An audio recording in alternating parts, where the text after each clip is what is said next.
এদিকে বিশাল রানীর ভাইকে দেখতে পায়। সে একটা চিঠি পড়ে জানতে পারে তার বোন মারা গিয়েছে। তখন সে সেন্তিয়াংশুকে জিজ্ঞেস করে আর বলে কিভাবে তার বোন মারা গেল। তখন সেন্তিয়াংশু বলে তার বোনকে মেরেছে অ্যাফেই। এটা শুনে প্রচন্ড রেগে যায় তিয়াংকং আর বলে আমি অ্যাফেইকে মেরে ফেলবো। তখন সেন্তিয়াংশু বলে তাহলে তুমি আমার কথা অনুযায়ী কাজ করো, তাহলে তুমি অ্যাফেইকে মেরে ফেলতে পারবে। এরপরে সেন্তিয়াংশু ওর কাছে থাকা সেই 5টি টোকেন ভীষণভাবে একটা সিক্রেট চেম্বারে রেখে দেয়। তখনও একটা জিনিস কল্পনাও করে, যুদ্ধে নিজের হাত হারিয়েছিল সেন্তিয়াংশু, তখন ওকে একজন একটা আয়রনের হাত বানিয়ে দিয়েছিল। আর এই লোকটি এটাও বলেছিল যে এই যে হাতটা আমি আপনাকে বানিয়ে দিয়েছি এটা আমি আমার মাস্টারের কাছ থেকে শিখেছিলাম। সেন্তিয়াংশু প্রচণ্ড খুশি হয়েছিল তার এই লোহার হাত পেয়ে। সেন্তিয়াংশু জিজ্ঞেস করেছিল যে তুমি এটা কিভাবে শিখলে। ওই লোকটি বলেছিল আমি জানি প্রাচীন একটা আর্ট আছে যাকে বলা হয় অ্যানসিয়েন্ট আয়রন আর্টস, এবং সেখানে নাকি অনেক প্রকার আইটেম লেখা আছে, সেগুলো সবই লোহার আইটেম। এখন আপনি যদি ওইগুলো পেয়ে যান তাহলে পৃথিবীতে আপনি রাজ করবেন, কেউ আপনাকে থামাতে পারবে না। ইভেন যেসব তলোয়ারগুলো বারবার ভেঙে যায় যুদ্ধ করতে গিয়ে, সেই আর্ট অনুযায়ী যদি তলোয়ারগুলো বানানো হয় তবে ওই তলোয়ারগুলোও ভাঙবে না। আর সেটা নাকি হাইতিয়ানসিতে লুকানো আছে, তবে কেউ জানে না সেই হাইতিয়ানসি কোথায়। আর সেন্তিয়াংশু কিন্তু এই জন্যই হাইতিয়ানসি খোলার জন্য পাগল হয়ে গিয়েছে। এ যে ওর স্ত্রীকে বাঁচানোর জন্য পাগল হয়েছিল তা কিন্তু নয়, বরং নিজের জন্যই সে পাগল হয়েছিল হাইতিয়ানসি খুঁজে বের করতে। এদিকে অ্যাফের বাবা ফিরে এসেছে মিলিটারি ক্যাম্প থেকে। অ্যাফে অবশেষে একটু স্বস্তি পায় নিজের বাবাকে এখানে দেখে। ওর বাবা বলে তোমার মা এখনো অনেক অসুস্থ, আমার মনে হয় তাকে বেটার চিকিৎসা দেওয়ার জন্য অন্য কোথাও নিয়ে যেতে হবে। তখন অ্যাফেই সেই লোকের কথা বলে যে লোক সুস্থ করে দিয়েছিল আনচিকে, অর্থাৎ শিয়নকে, মানে শিয়নের সেই মাস্টারের কথা বলে। তো ওর বাবা ওর মাকে নিয়ে সেই মাস্টারের উদ্দেশ্যে রওনা দেয় এবং ওরা এখন সম্পূর্ণ একা হয়ে পড়ে 48 শক্তিশালী সংগঠনে। এদিকে আমরা তিয়ানশিয়ান নামের একটি লোককে দেখতে পাই যে দিশার রাইট হ্যান্ড। এই লোকটি কবিতা অনুযায়ী সেই জায়গা খুঁজে বের করার চেষ্টা করছিল যেখানে হাইতিয়ানসির লুকানো আছে।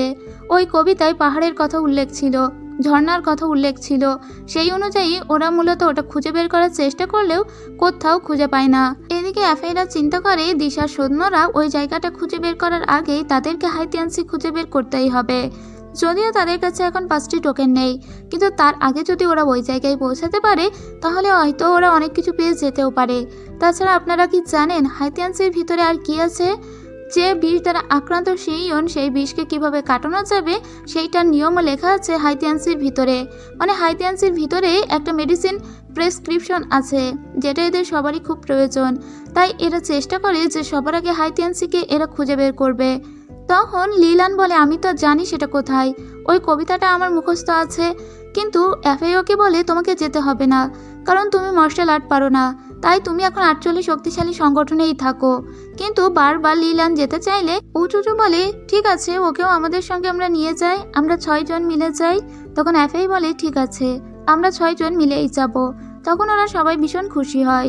এরপরে অ্যাফেই চুপচাপ বসেছিল, মানে ওরা নিজেদেরকে রেডি করছিল। তখন শিয়ন এসে বলে আমরা যদি হাইতিয়ানসিটা খুঁজে নাও পাই আর তার ভিতরে ওই প্রতিষেধকের লিস্টটাও না খুঁজে পাই তবুও তুমি মন খারাপ করবে না, কারণ তোমার সঙ্গে আমার যে দেখা হয়েছে এটাই আমার জীবনের সবথেকে বড় পাওনা। এদিকে আমরা আবার দিশা গ্যাংয়ের লোকজনদেরকে দেখতে পাই। এরা একজন বিশেষজ্ঞকে ডেকে এনেছিল যে কবিতা পড়ে পড়ে দেখছিল আসলে কোথায় থাকতে পারে হাইতিয়ানসি, এবং এই লোকই মূলত বলে যে এখানেই তো থাকার কথা, কবিতা অনুযায়ী মনে হচ্ছে তো এখানেই, কিন্তু এখানে চারিদিকে তো ছিল পাহাড়, তাহলে কিভাবে থাকবে? কিন্তু এই পাহাড়ের ভিতরেও মেকানিজম লুকানো ছিল, আর এই মেকানিজম দিয়েই মূলত ওরা একটা পাহাড়ের দরজা খুলে ফেলে। আসলে এটা দেখতে পাহাড় মনে হলেও এর ভিতরে ছিল একটা গ্রাম।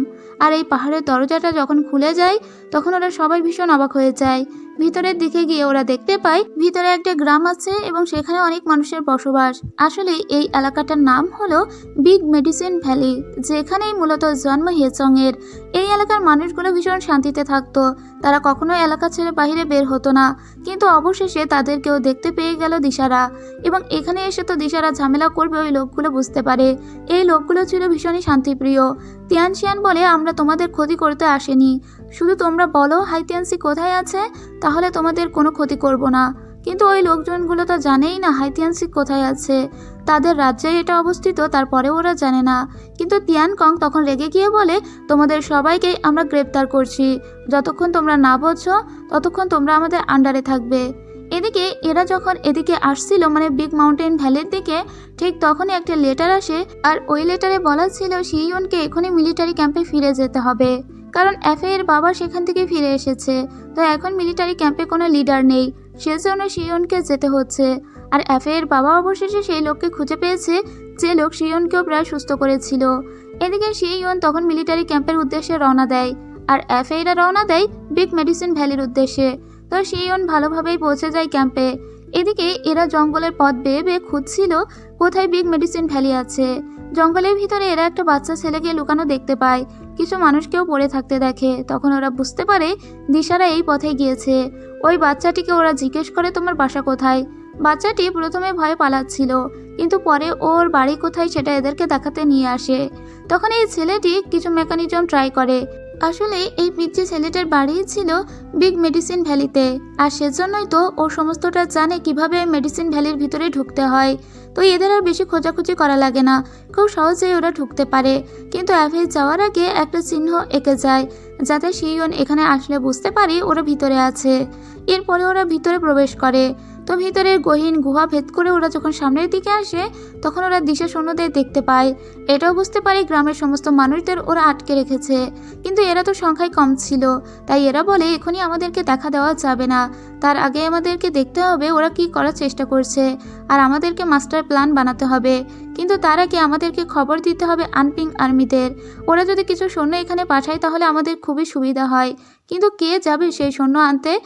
এবার কেউ তো যেতে চাচ্ছিল না। তখন হঠাৎ করে ইয়াংজিং বলে ঠিক আছে, আমি 5টা কাঠি ধরবো। সেই কাঠির 4টা থাকবে খাটো আর একটি কাঠি থাকবে লম্বা, কিন্তু সেটা তোমরা আগে থেকে দেখে বুঝতে পারবে না, কারণ সবগুলোই আমি আমার হাতের ভিতরে লুকিয়ে রাখবো। তো যার কাছে লম্বা কাঠিটি উঠবে সেই যাবে আনপিং আর্মিকে খবর দিতে, আর বাকি 4জন এখানেই থেকে যাবে। তো এবারও কাঠিগুলো ধরে, আর ওরা সবাই ভীষণ চিন্তিত হয়ে পড়ে। কেউই তো প্রথমে কাঠি তুলতেই চাইছিল না। এফএই বলে ঠিক আছে, প্রথমে আমি কাঠি নিচ্ছি। তো এফএই ওখান থেকে একটা কাঠি নিয়ে নেয়। এরপরে বাদবাকি সবাই একটা করে কাঠি নিতে লাগে। এরপরে দেখা যায় এদের 3জনের কাঠিটাও সেম ছিল, মানে এফএই, লিল্যান, ইয়ানজিং, আর তারপরে লিশেংয়ের কাঠিটাও ছোট ছিল। কিন্তু এখানে লম্বা কাঠি পড়েছিল উচুচুর। সো উচুচুকে এখান থেকে যেতে হবে এবং ওকে গিয়ে আনপিং আর্মিদের খবর দিতে হবে। উচুচুর মন একটু খারাপ হয়েছিল বটে, কিন্তু যেহেতু ভাগ্যে ওর এটাই আছে, ওকে তো যেতেই হবে। এফএই বলে তুমি ভয় পেও না, আমার মনে হয় না বাহিরে দিশার লোকজন এত বেশি থাকবে। তারপরেও উচুচুর সাবধানতার জন্য উচুচুর কাছে ও একটা ব্রেসলেট দেয়। এটা সাধারণ কোনো ব্রেসলেট ছিল না, এর ভিতর থেকে অনেক শক্তিশালী পিন বের হবে সেটাকে প্রেস করলেই। তো প্রথমে ওর সেলফ প্রোটেকশনের জন্য এটা দেয়। এদিকে ইয়ানজিং ওকে আবার একটা বোমাও দিয়ে দেয়, আর এরপরে ও বিচ্ছি ছেলেটাকে সাথে নিয়েই বাইরে চলে আসে। ওদের এগিয়ে দিতে লিশেং আসে। লিশেংকে ও বলে তুমি সাবধানে থেকো। লিশেংয়ের হাতেও একটা পাউচ দেয় আর বলে এটা তোমাকে প্রোটেক্ট করবে। এরপরে ও একবার লিশেংকে জড়িয়ে ধরে। লিশেংয়ের খুব খারাপ লাগছিল, ও চিন্তা হচ্ছিল ও কোনো বিপদে পড়ে কিনা। আর তারপরে পিচ্ছি ছেলেটির হাত ধরেই উচুচু এখান থেকে চলে যায়।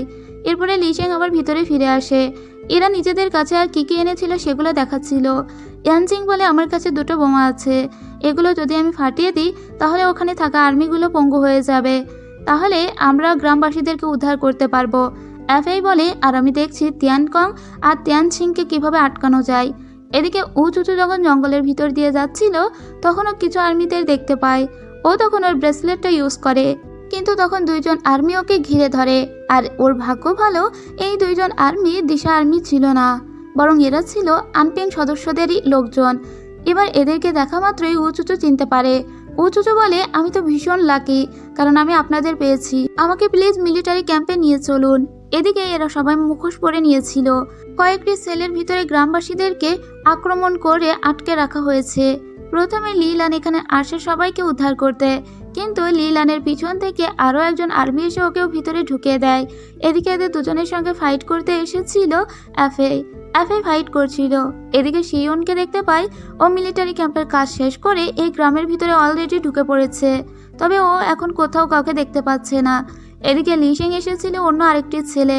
এখানকার সব লোকজনদেরকে ও বলে আমি তোমাদের শত্রু নই, ওদেরকে ওখান থেকে বাঁচিয়ে নিয়ে আসে।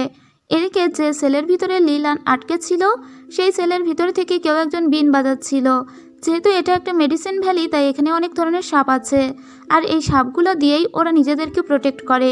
এরপরে লি শেং এখানে এসে দেখে যে এখানে হেসং আছে, আর এই হেসংই মূলত বিন বাজিয়েছিল। হেসংকে দেখে ওরা সবাই অবাক হয়ে বলে, তার মানে এই বাড়িটা তোমার, মানে এই সম্প্রদায় তোমার? হেচং বলে, হ্যাঁ, আমি তো বিগ মেডিসিন ভ্যালির একজন সদস্য। এদিকে আমরা শিওনকে দেখতে পাই। এ চিন্তা করছিল যেভাবেই হোক অ্যাফেই কোথায় ওকে খুঁজে বের করতে হবে। তখন ও একটা গ্রনারি রুমে আসে। এখানে ও দেখতে পাই কিছু চাল ডাল আছে, কিন্তু তার ভিতরে আসলে বিভিন্ন রকমের যন্ত্রপাতি লুকিয়ে রেখেছে দিশা গ্যাংয়ের লোকজন। ও তখন চিন্তা করে এগুলো ওকে শেষ করে দিতে হবে। এদিকে উচুচু ক্যাম্পে চলে এসেছিল। জেনারেল ওয়েনকে উচুচু বলে, এখনই কিছু সৈন্য আপনাদেরকে বিগ মাউন্টেন ভ্যালিতে পাঠাতে হবে, সরি, বিগ মেডিসিন ভ্যালিতে পাঠাতে হবে। জেনারেল ওয়েন বলে, আমি এক্ষুনি ওখানে কিছু সৈন্যদের পাঠানোর ব্যবস্থা করছি, আপনি একদমই চিন্তা করবেন না। আমরা শিওনকে দেখতে পাই। শিওন মনে মনে ভাবছিল যেভাবেই হোক এদের এই বাংকারটাকে উড়িয়ে দিতে হবে, যাতে এখান থেকে ওরা বেশি দিন খাবার দাবার খেয়ে বাঁচতে না পারে। সেজন্য ও এই বাংকারে আগুন ধরিয়ে দেয়। এদিকে অ্যাফে তখনও লড়াই করেই চলছিল। অ্যাফে মূলত এদেরকে এখানে আটকানোর চেষ্টা করছিল, এবং এই লড়াইতে তিয়ানশিয়ান ওর কাছে হেরে যায়। ও তখন তিয়ানশিয়ানকে কবজা করে ওদের সবাইকে থ্রেট দিতে চাইছিল। ততক্ষণে এখানে সবাই উপস্থিত হয়ে যায়। ওরা পুরো গ্রামবাসীকে ছাড়িয়ে নিয়ে এসেছে, কিন্তু তিয়ানকং ওদের সবার সামনেই তিয়ানশিয়ানকে মেরে দেয়। ততক্ষণে উচুচু ও আনপিং আর্মির সদস্যরা এখানে চলে আসে, আর দুই পক্ষের ভিতরে তুমুল একটা ফাইট শুরু হয়ে যায়। তিয়ানকং যখন বুঝতে পারে যে না, ও তো পারবে না, তাই ওরা পিছু হটে এখান থেকে চলে যায়। যাই হোক, এখন অবশেষে একটু শান্তি স্থাপিত হয়েছিল। এরপরে ওরা কবিতা অনুযায়ী অন্য একটা জায়গায় চলে আসে। এখানে তো পুরো চারিদিকে পাহাড়ি ছিল আর জঙ্গল দ্বারা আবৃত ছিল। এখানে এসে ওরা একটা কি পায়, আর ওটা চাপ দিতেই একটা বিকট আওয়াজ ওরা শুনতে পায়। তখন ওদের মনে হয় এখানে আরো 3টা ওরকম কি থাকতে পারে, এবং ওরা 3 ভাগে ভাগ হয়ে আর বাকি 3টা কি খুঁজে বের করে, আর সেগুলোকেই যখনই ওরা প্রেস করে সাথে সাথে দেখা যায় জঙ্গলের ভিতর থেকে একটা পাহাড়ি দরজা খুলে যায়। আর এই পাহাড়ি দরজা দেখে বোঝার উপায় ছিল না এখানে একটা দরজা থাকতে পারে, আর ওটা দেখা মাত্র ওরা সবাই ভিতরের দিকে প্রবেশ করতে শুরু করে।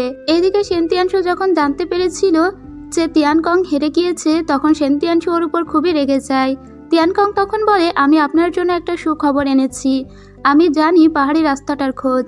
আর তারপরে ও সেন্তিয়ানশুকে পুরোটা বলে দেয়। সেন্তিয়ানশু এতে খুশি হয়ে যায়। এদিকে এরা 6-7 জন মিলে সিক্রেট চেম্বারের ভিতরে প্রবেশ করে কিছুই বুঝতে পারে না। এখানে চারপাশে বিভিন্ন মেকানিজম ছিল, আর তাছাড়া এখানে অনেক পোট্রেও করা ছিল।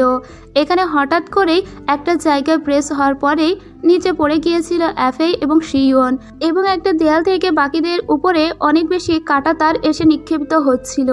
শিওন একটা রুমের ভিতরে চলে এসেছে। দেখে মনে হচ্ছিল এখানে কোনো সম্রাট আগে বসবাস করত। এদিকে আমরা সেন্তিয়ানশুকে দেখতে পাই, ওর দলবল সহ এখানে চলে এসেছিল। এখানে এসে বিভিন্ন পিন দেখে ওরা বুঝতে পারে এখানে বিশেষ কিছু মেকানিজম আছে, আর এখানে কিছু ছবিও ওরা দেখতে পায়। এদিকে শিওন যেখানে এসেছিল সেখানে ওরা একটা বক্স দেখতে পায়। এই বক্সের ভিতরে একটা লেটার ছিল, যে লেটার এখানে যে লোকটা থাকতো সেই লোক লিখেছিল। এই লোক তার পুরোটা জীবন অতিবাহিত করেছে বিভিন্ন মেডিসিন গবেষণার ক্ষেত্রে।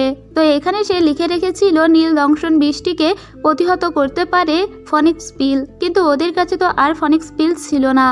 যদি ওরা আগে জানতে পারতো তাহলে ইনপেয়ের কাছ থেকে ফনিক্স পিল নিয়ে তো অনেক আগেই ওরা সেই ইয়নকে বাঁচাতে পারতো। যেহেতু এটা আর কোনো কাজে লাগবে না, তাই ওরা অন্যদিকে কিছু খুঁজতে ট্রাই করে। এদিকে এরা 5 জন একসঙ্গে ছিল, কিন্তু উচুচু এবং লি শেং ওদের থেকে আলাদা হয়ে যায়, এবং ওদের মাঝখানে আরও একটা দেয়াল উঠে যায়, আর ওরা 3 জন অন্য রুমে পড়ে যায়। লি শেং তখন লি লানের কথা শুনতে পাচ্ছিল। উচুচু বুঝতে পারে যে ওরা 2 জনেরা 2 প্রান্তে আছে, মাঝখানে একটা দরজা। তো ওরা কোনো একটা মেকানিজম ট্রাই করে সবাই এক রুমে চলে আসে। কিন্তু এরা যখন এখান থেকে হাঁটছিল ঠিক তখনই ওরা সেন্তিয়ানশু গ্যাংকে দেখতে পায়, আর সেন্তিয়ানশু গ্যাংয়েরাও দেখতে পেয়েছিল এদের 5 জনকে। সেন্তিয়ানশুরা তখন এদের ফলো করতে থাকে। এদিকে অ্যাফেরা যে রুমে এসেছিল এই রুমের ভিতরে অ্যাফে একটা পুঁথি দেখতে পায়। ওই পুঁথিটাও খুলে যখন পড়তে শুরু করে তখন ওর মাথার ভিতরে চক্কর দিয়ে ওঠে।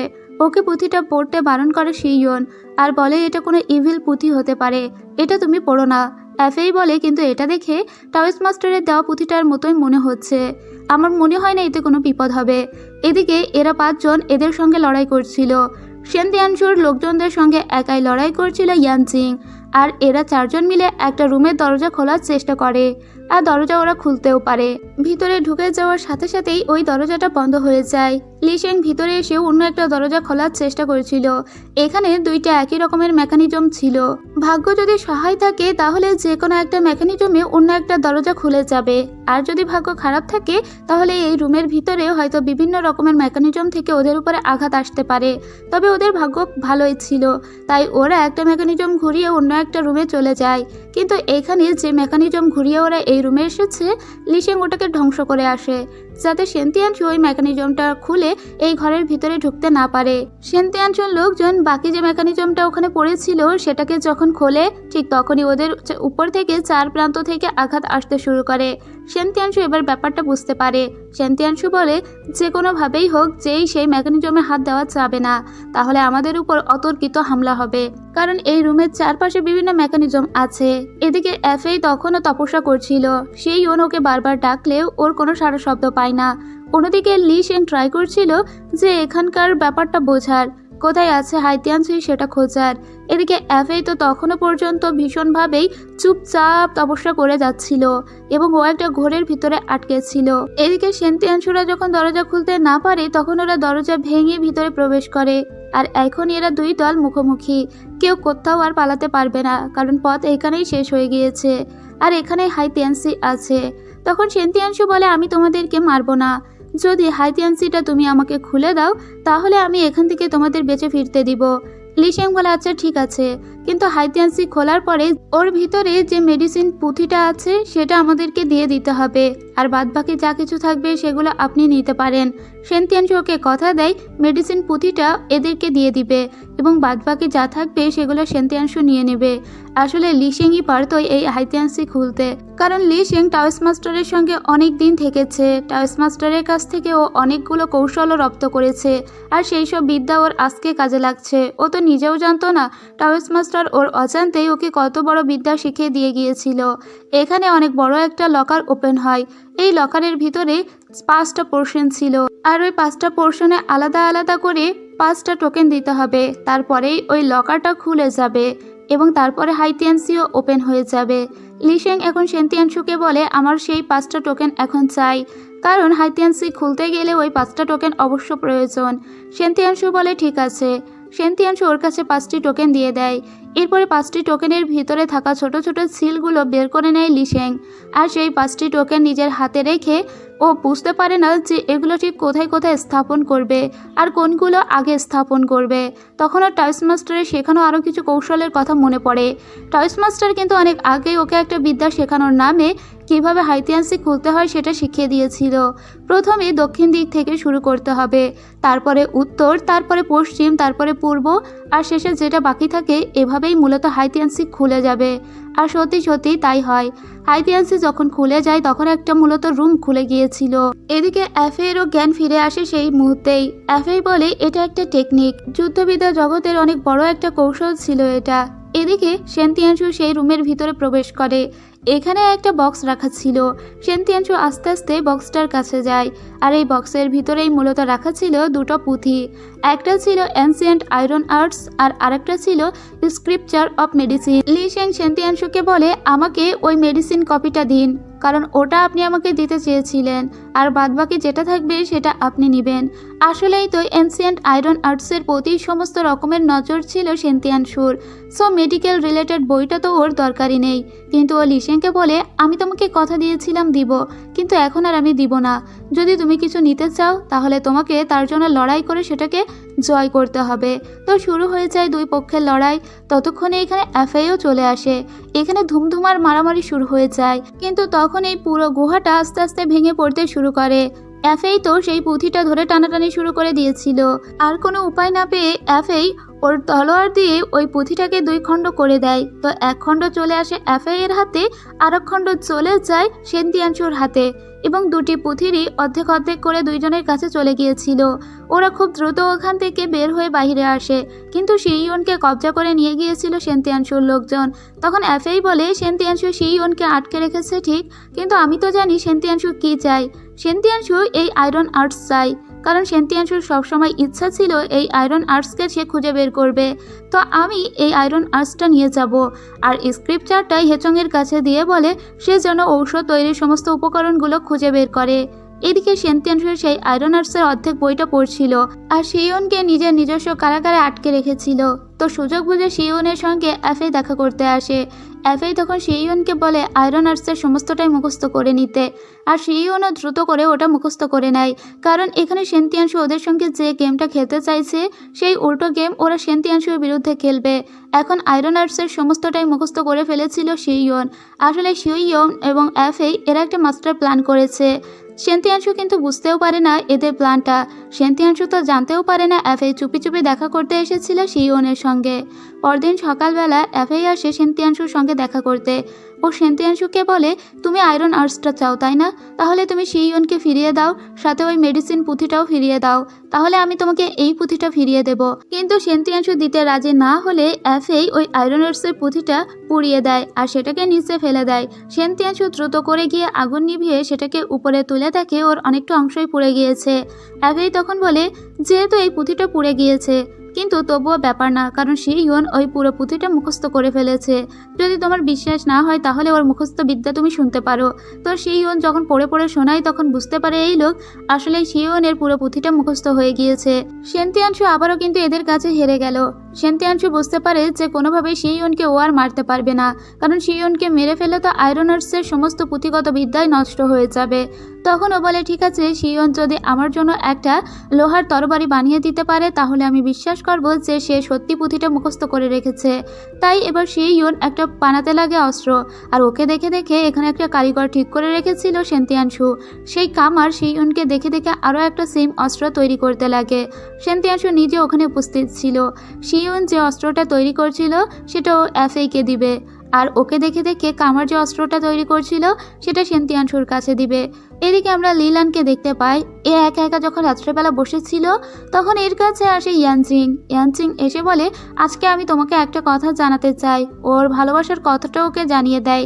এদিকে সকালবেলা শিওনের তৈরি সেই তরবারিটা ঠিক হয়ে গিয়েছিল এবং ওটা দিয়ে দেয় অ্যাফেইকে, আর কামার যেটা তৈরি করেছিল সেটা সেন্তিয়ানশুর কাছে দিয়ে দেওয়া হয়। তবে তার আগে এই তরবারিতে কারোর একটু আঙুলের রক্ত লাগাতে হবে। তো এই কাজটা অ্যাফেই নিজেই করে। এটা করার পরে সেন্তিয়ানশু যখন ওর হাতে তরবারিটা পায় তখন ও ভেবেছিল ওটা দিয়ে শিওন এবং অ্যাফেইকে আঘাত করবে, কিন্তু অ্যাফেইরা ততক্ষণে মেডিসিন অফ স্ক্রিপ্টটা নিয়ে এখান থেকে পালিয়ে যায়। কিন্তু সেন্তিয়ানশু প্রচুর খুশি হয়েছে, কারণ আগেকার যুগে মানুষের তলোয়ার খুব ভেঙে যেত যুদ্ধ করতে গিয়ে। সেন্তিয়ানশু অবশেষে এমন একটা তলোয়ার পেল যেটা আর কখনোই ভাঙবে না। সেন্তিয়ানশু মনে মনে ভাবে এখন সে পৃথিবীতে অপ্রতিরোধ্য। এদিকে শিওন অজ্ঞান হয়ে গিয়েছিল। কিছুক্ষণ রেস্ট নেওয়ার পরে ওর জ্ঞান ফিরে আসে। এদিকে হেচং আসে দেখা করতে অ্যাফের সঙ্গে। অ্যাফেকেও বলে আমি তো সমস্ত ইনগ্রেডিয়েন্ট জোগাড় করে ফেলেছি, কিন্তু ওখানে একটা কথাই অস্পষ্ট ছিল। আসলে ওই মেডিসিনগুলোর ভিতরে একটা ঘাস ব্যবহৃত হবে নাকি মূল ব্যবহৃত হবে এটাই আমি বুঝতে পারছি না। তাই আমি দুটো ইনগ্রিডিয়েন্টস দিয়েই ওষুধটা তৈরি করব। এদিকে আমরা আবার ইয়ানজিং এবং লিলানকে দেখতে পাই। লিলান ইয়ানজিংয়ের থেকে লুকিয়ে লুকিয়ে বেড়াচ্ছিল, কারণ ওর খুব লজ্জা করছিল, কিন্তু কিছুক্ষণ পরে ওর লজ্জা ভেঙে যায়। এদের দুজনকে একসঙ্গে দেখে হেসংয়ের আবার খুবই খারাপ লাগে। আবার ও দোয়াও করে যে এরা ভালো থাকুক, কারণ হেসং ও লিলানের প্রেমে পড়ে গিয়েছিল।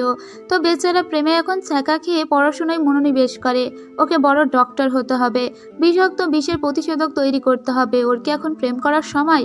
ও অ্যাফের কাছে আসে আর বলে আমি মূল দিয়ে এবং ঘাস দিয়ে দুটো ওষুধ তৈরি করেছি, আর আমি ভেবেছিলাম সেটা কোনো প্রাণীকে দিয়ে টেস্ট করাবো, কারণ একটা ঔষধে হয়তো শিওন একদম বেঁচে যাবে, কিন্তু অন্য ঔষধটা ও যদি ভুলক্রমে খেয়ে ফেলে তাহলে হয়তো ওর মৃত্যু হবে।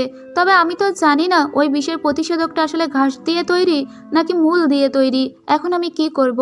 অ্যাফেই বলে তাহলে আমি পরীক্ষা করব।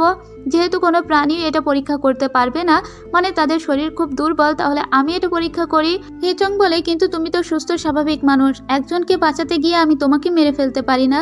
কিন্তু অ্যাফেই জোর করে বলে শিওনকে বাঁচাতে হলে আমি এটা করবই, তাই তুমি চিন্তা করো না, সমস্তটা রেডি করো, আমি এটা টেস্ট করব। এরপরে দৃশ্যে আমরা আবার দেখতে পাই ওরা বিগ মেডিসিন ভ্যালি থেকে বিদায় নিচ্ছিল। এতক্ষণ কিন্তু ওরা এখানেই ছিল। অবশেষে এখানকার সবার কাছ থেকে বিদায় নিয়ে এরা বাহিরে চলে আসে। অ্যাফে খুব চিন্তিত হয়ে পড়েছিল। অবশেষেও কি সমস্ত কিছু পেয়েও ও বাঁচাতে পারবে না শিওনকে? শিওন ওকে নিয়ে একটা ট্রেইলরের দোকানে আসে। এখানে আগে থেকেই ও অর্ডার করে রেখেছিল অ্যাফে এর জন্য একটা লাল গাউন তৈরি করতে। এটা ছিল ওয়েডিং গাউন। ও অ্যাফেকে বলে গাউনটা পরে আসতে। অ্যাফেই বলে এটার কি দরকার ছিল। যখন অ্যাফে ওটা পড়তে যায় শিওন তখন একটা সিক্রেট মেডিসিন বের করে। এটা ছিল ঘুমের ঔষধ। ও অ্যাফে এর চায়ের সঙ্গে ওটাকে মিশিয়ে দেয়। কিছুক্ষণ পরে অ্যাফে সেই গাউনটা পরে বাহিরে আসলে শিওন ওকে দেখে তো একদম অবাক হয়ে যায়, কারণ অ্যাফেকে দেখতে ভীষণই সুন্দর লাগছিল। ও ভীষণ খুশি হয় অ্যাফেকে এই গাউনটা পরা দেখে। এরপরে অ্যাফেকে ও সেই চাটাও পান করতে বলে। অ্যাফে তো জানে না শিওন ওতে ঘুমের ওষুধ মিশিয়ে দিয়েছে। ওটা পান করার পরেই অ্যাফে অজ্ঞান হয়ে যায়। শিওন বলে আমি জানতাম তুমি আমাকে বাঁচানোর জন্য ওই ঔষধটা টেস্ট করতে চাইবে, সেজন্যই তো আমাকে আজকে ঘুম পাড়িয়ে দিতে হলো। আসলে ওই হেচংয়ের কাছ থেকে এগুলো জানতে পেরেছিল। ও অ্যাফেকে কোলে করে নিয়ে সোজা চলে আসে শিমুর এভারের উদ্দেশ্যে, যেখানে আগেকার গার্ডিয়ান মাস্টার থাকতো। এখানে ও অ্যাফেকে ঘুম পাড়িয়ে দেয়। অ্যাফেকে ও কিছু কথাও বলে। এখানে সেই 2 বাটি ঔষধ তৈরি করা ছিল। ও অ্যাফেকে বলে যদি আমি মারাও যাই 20 বছর পরে আমি তোমার কাছে ফিরে আসব। এটা বলে ও যে কোনো একটা ঔষধ ভাগ্যের উপরেই ছেড়ে দিয়ে খেয়ে ফেলে। আর এটা সম্পূর্ণ ছিল ওর ভাগ্যের উপরেই, ও বাঁচবে নাকি মরবে, ও ঠিকটা পান করলো নাকি ভুলটা পান করলো। এরপরে অ্যাফেকে জড়িয়ে ধরে ও ঘুমিয়ে পড়ে। পরে যখন অ্যাফের জ্ঞান ফেরে, অ্যাফে বুঝতে পারে না শিওন বেঁচে আছে কি মরে গেছে, কারণ শিওনের শ্বাস প্রশ্বাস চলছিল না। তখন প্রচণ্ড মেঘের গর্জন শুরু হয়ে যায় আর খুব বৃষ্টি হতে লাগে। অ্যাফেই তখন শিওনকে টেনে তুলে বসিয়ে দেয়। আর ও যে পুঁথিটা প্র্যাকটিস করেছিল ওই রুমের ভিতরে, মানে সিক্রেট চেম্বারের ভিতরে গিয়ে সেই কৌশলটা এখন এর উপরে রপ্ত করে। আসলে ওটা ছিল একটা অন্তরাত্মার কৌশল। সেটা দিয়েই ও বাঁচানোর চেষ্টা করেছিল শিওনকে। আর প্রচণ্ড কাঁদতে থাকে অ্যাফে, কিন্তু এসব কিছুতে কোনো লাভই হয় না। আবারও শিওন অজ্ঞান হয়ে যায়। পরদিন সকালবেলা যখন অ্যাফে এর জ্ঞান ফেরে, মানে ঘুম ভাঙে, তখন শিওনকে কোথাও দেখতে পায় না। ওর যখন মনে হয় যে শিওন তাহলে বেঁচে আছে। শিওন আসলে একটা গাছের উপরে বসেছিল। আর শিওনকে দেখা মাত্র অ্যাফে একটা মিষ্টি হাসি দিয়ে ওঠে। শিওনকে দেখেও ভীষণ খুশি হয়েছিল। শিওন যে বেঁচে গেছে এটা তোর কপালের জোর। অ্যাফে শিওনের দিকে তাকিয়ে থাকলে শিওন বলে 20টা বছর এক রাত্রের ভিতরেই কেটে যাবে আমি তো বুঝতেই পারিনি। আমি আমার হিরোইনের কাছে ফিরে এসেছি। এরপরে আস্তে আস্তে ও অ্যাফে এর কাজ বরাবর আসতে লাগে আর অ্যাফেকে জড়িয়ে নেয়। অ্যাফে শুধু ওর দিকে তাকিয়ে থাকে। অ্যাফেকেও বলে এবার কি আমরা বিয়ে করতে পারি? আর তারপরে অ্যাফেকে সুইট করে একটা কিস করে। এরপরে আমরা লিলানকে দেখতে পাই। লিলানের কাছ থেকে বিদায় নিতে এসেছিল হেচং। হেচংয়ের ভীষণ মন খারাপ হয় এদের কাছ থেকে বিদায় নিতে। লিলানেরও কিন্তু খুবই খারাপ লেগেছিল, কিন্তু ওকে তো চলে যেতেই হবে। হেচং চলে যেতে গিয়েও আবারও পিছন ফিরে চলে আসে আর এদের দুজনকে জড়িয়ে ধরে। আর তারপরে কোনো কথা না বলে সোজা সামনের দিকে হন হন করে হাঁটতে হাঁটতে চলে যায়। এদিকে আমরা জেনারেল ওয়েনকে এবং সেন্তিয়ানশুকে দেখতে পাই। এরা দুজন দুজনের সঙ্গে লড়াই শুরু করেছিল। সেন্তিয়ানশু এবার এই লোকের উপরে হাত দিয়েছে, মানে আনপিং আর্মির দখল নিতে চেয়েছিল। এদিকে এরা সবাই একসঙ্গে বসে মজা করছিল। ঠিক তখনই একজন লোক এসে জানায় সেন্তিয়ানশু জেনারেল ওয়েনের উপরে হামলা করেছে এবং সে চায় আনপিং আর্মির দখল নিতে। তো এই মুহূর্তে আপনাদেরকে যেতে হবে। তো সেই মুহূর্তেই ওরা বেরিয়ে পড়ে। এদিকে সেন্তিয়ানশু 2জন কামারকে ডেকে এনেছিল। তাদেরকে বলে তোমরা কি অস্ত্র বানিয়েছো? এটা তো মুহূর্তেই ভেঙে যাচ্ছে, ভেঙে টুকরো টুকরো হয়ে যাচ্ছে। শিওন সেদিন কি অস্ত্র বানিয়েছিল আর তোমরা কি অস্ত্র বানিয়েছো? কামার 2জন তখন বলে শিওন যা বানিয়েছিল আমরা তো তাই বানিয়েছি। মনে হয় শিওন এখানে কোনো ট্রিক করেছে। আমি ধরতে পেরেছি সে আসলে কি করেছে। এদিকে আমরা আবার তিয়ানকংকে দেখতে পাই। তিয়ানকংকে একটা লোক এসে জানায় আসলে সেদিন অ্যাফে এর হাতে আপনার বোন মারা গিয়েছিল ঠিকই, কিন্তু তার সঙ্গে বিট্রয় করেছিল কিন্তু সেন্তিয়ানশু নিজেই। সেদিন সেন্তিয়ানশুই কিন্তু আপনার বোনের সঙ্গে বিশ্বাসঘাতকতা করেছিল, সেজন্যই তো সে অ্যাফে এর হাতে মারা পড়েছে। এদিকে আমরা সেই কামারকে দেখতে পাই। কামার রাতের অন্ধকারে বসে বসে তখনও পর্যন্ত সেই অস্ত্রই তৈরি করে যাচ্ছিল। আর কামার এবার সাকসেসফুল হয়। এই কামারের কাছে তখন তিয়ানকং আসে। তিয়ানকং বলে যে এই অস্ত্র কি সেই অস্ত্র যেটা সেন্তিয়ানশু বানাতে বলেছিল? তিয়ানকং ওই অস্ত্রটা নিয়ে নেয় আর কামারকেও মেরে দেয় আর একটা ভুলভাল অস্ত্র এনে সেন্তিয়ানশুর হাতে দেয়। এর পরের দৃশ্যে দেখতে পাই জঙ্গলে থার্ড প্রিন্স গিয়েছিল শিকার করতে। তখন সেন্তিয়ানশু কায়দা করে থার্ড প্রিন্সকেই অ্যাটাক করে নিজের গারদে এনে পুড়ে রাখে। মূলত এখন সে পলিটিক্যাল সমস্ত পাওয়ার চাচ্ছিল। সেন্তিয়ানশুর দিন অবশেষে ঘনিয়ে এসেছিল বলে এখন ওর বিরুদ্ধে যুদ্ধ ঘোষণা করতে ভীষণ আনপিং আর্মিকে নিয়ে শিওন আফেই ওরা সবাই চলে আসে। এদিকে তিয়ানকং ভাবছিল সেন্তিয়াংশুর জায়গায় হয়তো সে বসে গিয়েছে, এখন থেকে সেই হবে এখানকার রাজা। এদিকে যুদ্ধ অলরেডি শুরু হয়ে গিয়েছে। যেহেতু সেন্তিয়াংশু সারা পৃথিবীতে অনেক ঝামেলা করে বেড়াচ্ছে, তাই ওকে আর একদমই সুযোগ দিতে চায় না অ্যাফেইরা। ওরা যখন গড়াতে আসে তখন এখানে এসে থার্ড প্রিন্সকে দেখতে পায়। তিয়ানকংকে সামলানোর জন্য অ্যাফেই শিয়নকে রেখে যায়। শিয়নকেও বলে তুমি একে সামলাও আর আমি সেন্তিয়াংশুকে দেখছি। ও অ্যাফেইকে বিদায় জানিয়ে দেয়। এদিকে অ্যাফেই এসেছিল সেন্তিয়াংশুকে ঘায়েল করতে। সেন্তিয়াংশু আগে থেকেই ওর জন্য রেডি হয়ে দাঁড়িয়েছিল। সেন্তিয়াংশু বলে আজকে আমার হাতেই তোমার জীবনের 12টা বেজে যাবে। আর তখনও সেন্তিয়াংশুর উপরে অতর্কিত হামলা শুরু করে দেয়। দুজনের ভিতরে তুমুল ফাইট শুরু হয়ে যায়। কিন্তু অ্যাফের হাতে যে তরবারিটা ছিল সেটা ছিল প্রচণ্ড ধারালো, আর এটাই কিন্তু সেই তরবারি যেটা তৈরি করেছিল শিয়ন। এদিকে হেচং তার কাছে অনেকগুলো বিষ নিয়ে এসেছিল, সেই সব দিয়ে আর্মিদেরকে প্রতিহত করে দেয়। অন্যদিকে তিয়ানকং আজকে দেখতে পায় শিয়ন কতটা মার্শাল আর্টে পারদর্শী। এদিকে সেন্তিয়াংশু অনেক ফাইট করেও আজকে অ্যাফের সঙ্গে পেরে ওঠে না, কারণ অ্যাফের কাছে যে তরবারি ছিল সেটা ছিল অনেক শার্প এবং ধারালো, আর ওই তরবারি দিয়ে ও খুব সহজে সেন্তিয়াংশুকে ঘায়েল করে দেয়, এমনকি ওর আয়রন হাতটাও কেটে দেয়। সেন্তিয়াংশু আজকে বুঝতে পারে আসলে সবসময় সত্যের জয়ই হয়। অবশেষে অ্যাফে সেন্তিয়াংশুকে মারতে সমর্থ হয় এবং অ্যাফের একদম মনে মনে ভীষণই শান্তি লাগছিল যে পৃথিবীর সব থেকে ইভিল মানুষটাকে ও মারতে পেরেছে। যে সেন্তিয়াংশু চেয়েছিল সমস্ত পৃথিবীতে রাজ করতে, অবশেষে তার পতন হয়েছে। পুরো রাজ্যে এখন শান্তি বজায় ছিল। অ্যাফের মা এই কথাটা জানতে পেরে ভীষণ খুশি হয়ে যায়, আর এরাও এখন 48 শক্তিশালী সংগঠনে ফেরার উদ্দেশ্যে রওনা দেয়। এদিকে লিল্যান লিশানকে বলে, যেহেতু আমি অলরেডি কথা দিয়েছি ইয়ানজিংকে ওর রাজ্যে যাব, তাই তুমি শুধু একবার অনুমতি দাও, আমি ওর রাজ্যে যেতে চাই। লিশান তখন ওকে অনুমতি দেয়। প্রথমে দিতে চাইছিল না, কিন্তু পরে দিয়ে দেয়। তো ওরা এখন সেই রাজ্যের উদ্দেশ্যে রওনা দেয়। সবার দিনকাল খুব ভালোই চলছিল, এখন সমস্ত রাজ্যে শান্তি ছিল। এদিকে হেচং তার বিগ মেডিসিন ভ্যালিতে খুঁজে খুঁজে বিভিন্ন রকমের ইনগ্রেডিয়েন্টস জোগাড় করে ঔষধি বিদ্যা চালিয়ে যেতে শুরু করে। এদিকে অ্যাফেই এবং শিয়ন এরা এসেছিল সেই সমুদ্র পাড়ে, যে সমুদ্র পাড়ে অনেকদিন আগেই ওরা দিন কাটিয়েছিল। এরপরে আমাদের কিছুকাল পরের দৃশ্য দেখানো হয়। 48 শক্তিশালী সংগঠনে এখন শিক্ষার ব্রত নিয়েছে শিয়ন। এ কিছু বাচ্চা ছেলেদেরকে পড়ায়, যাদেরকে ও শুধু জ্ঞান দান করে, আর অ্যাফেই এদের মার্শাল আর্টের দায়িত্বটা নিয়েছে। শিয়ন ওদেরকে পড়াশোনা করায়, আর অ্যাফেই ওদেরকে যুদ্ধবিদ্যার কৌশলগুলো শেখায়। এরপরে দৃশ্যের পরিবর্তন হয়। ওদের দুজনকে আমরা শিমুর এভারের পাশে বসে থাকতে দেখি। একদম মধ্যবর্তী তীরেই ওরা বসেছিল। এখানে বসে ওরা সেই শুরুর গল্প করে। অ্যালফেইকে শিয়ন বলে, যদি সেদিন শিমুর এভার পার হয়ে আমি 48 শক্তিশালী সংগঠনে না যেতাম, তাহলে হয়তো জীবনের সব থেকে বড় ভুলটা করতাম, কারণ আমার তোমার সঙ্গে দেখা হতো না। আর আমার এই জীবনের সব থেকে বড় প্রাপ্তি হলো সেদিন আমার তোমার সঙ্গে দেখা হয়েছিল। এই জন্যই এই নদীর কাছে আমি আজীবন কৃতজ্ঞ। আর এর সাথে সাথে শেষ হয়ে যায় লিজেন্ড অফ এই ড্রামার গল্প। তো এই ড্রামার গল্প আপনাদের কেমন লাগলো অবশ্যই কিন্তু লাইক কমেন্ট করে জানাতে ভুলবেন না। এটা অনেক বড় একটা জার্নি ছিল, তো শুরু থেকে শেষের দিকে আরও বেশি ভালো লেগেছে আমার। যদি আপনাদের এতটুকুও ভালো লেগে থাকে তবে অবশ্যই একটা কমেন্ট করে যাবেন।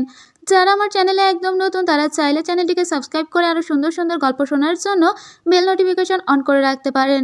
তো আজ এ পর্যন্ত, দেখা হচ্ছে পরের কোনো ভিডিওতে নতুন কোনো গল্পে। ততক্ষণ সবাই ভালো থাকবেন, সুস্থ থাকবেন। খোদা হাফেজ।